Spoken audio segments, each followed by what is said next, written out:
En France, comment assurer la sauvegarde des grands sites touristiques? Chaque été, la question revient. Regardez cette photo. Le Mont Saint-Michel pris d'assaut par les bus et les voitures, c'était il y a près de 20 ans. Eh bien, pour éviter ces situations et préserver les lieux, de nombreux sites se sont lancés dans d'immenses travaux d'aménagement. Et les résultats, vous allez le voir, sont au rendez-vous. Des volcans d'Auvergne au Pont du Gard, dossier signé Clémence Delabaume avec notre bureau à Lyon. Une réserve naturelle de près de 1600 hectares avec en son cœur un trésor géologique unique en son genre, le célèbre pont d'Arc. Il représente la porte d'entrée naturelle des gorges de l'Ardèche. Mais l'été, la rivière se transforme en autoroute. Ouais, il y a des bouchons là. C'est la 7, c'est ça? Tout le long, il y a vraiment énormément de canoës partout. Donc on perd plus de temps à slalomer au final qu'à pagayer. Chaque année, le pont d'Arc accueille 1 500 000 personnes. Alors sur la plage aux abords de l'Arche, même affluence, le bain de soleil est un bain de foule. C'est bien d'être avec un peu de monde, mais pas trop non plus. Car le site est victime de son succès. Déchets de toutes sortes, stationnement sauvage et invasion de panneaux publicitaires, le pont d'Arc a perdu de son authenticité.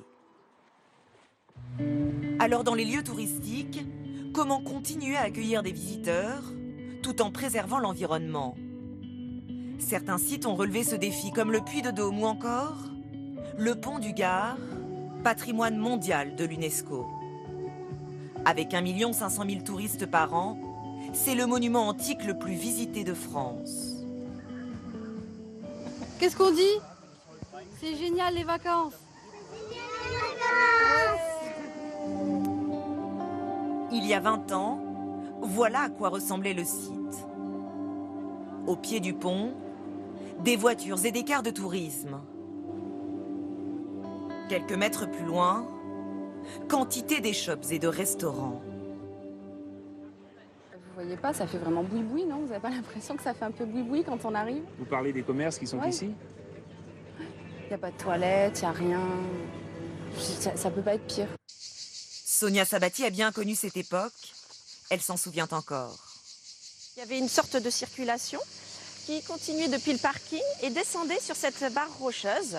Et vous aviez un rond-point.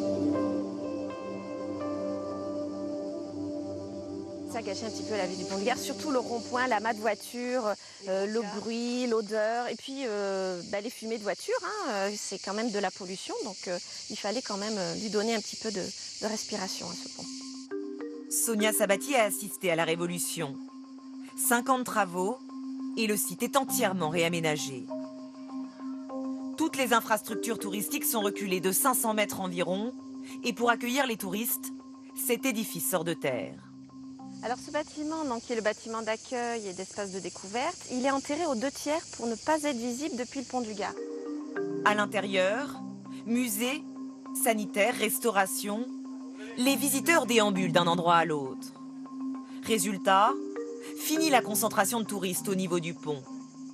Mais cette transformation a un coût, près de 32 millions d'euros. Il y a eu un retour sur investissement. On a une entrée du site qui coûte 18 € par véhicule et non pas par personne. Avant, c'était l'équivalent de 3 €, donc 21 francs, pour un parking. Ah oui, donc vous gagnez beaucoup plus maintenant. On gagne beaucoup plus, mais tout cet argent est réinvesti forcément dans l'entretien du site. 18 €, c'est le prix à payer pour profiter des lieux.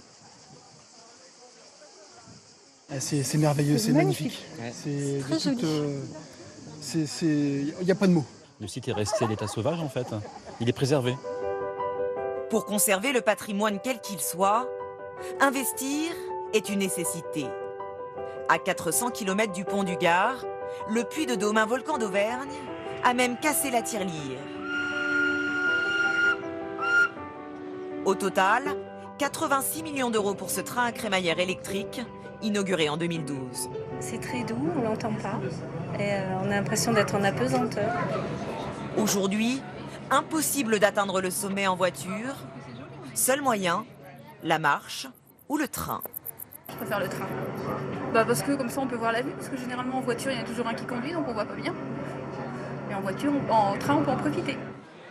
Un quart d'heure de rêverie et les touristes se retrouvent au sommet. Ouais, il y a du monde, hein. Oui, il y a du monde. Et là, tu étais sur un groupe, il y avait combien de personnes, non? Donc on est une vingtaine.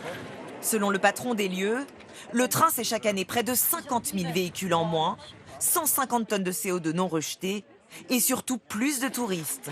500 000 contre 300 à 400 000 avant les travaux. On avait donc un site qui n'était ouvert que 6 mois dans l'année, les 6 mois d'été, puisque ici, nous sommes sur un site de montagne et la route était enneigée et soumise aux conditions météorologiques extrêmes de l'hiver. Et donc l'intérêt d'un train à crémaillère, c'est que le site maintenant est ouvert toute l'année et permet de lisser la fréquentation sur l'ensemble de l'année. Pour préserver l'environnement, d'autres sites ont lancé de gros travaux.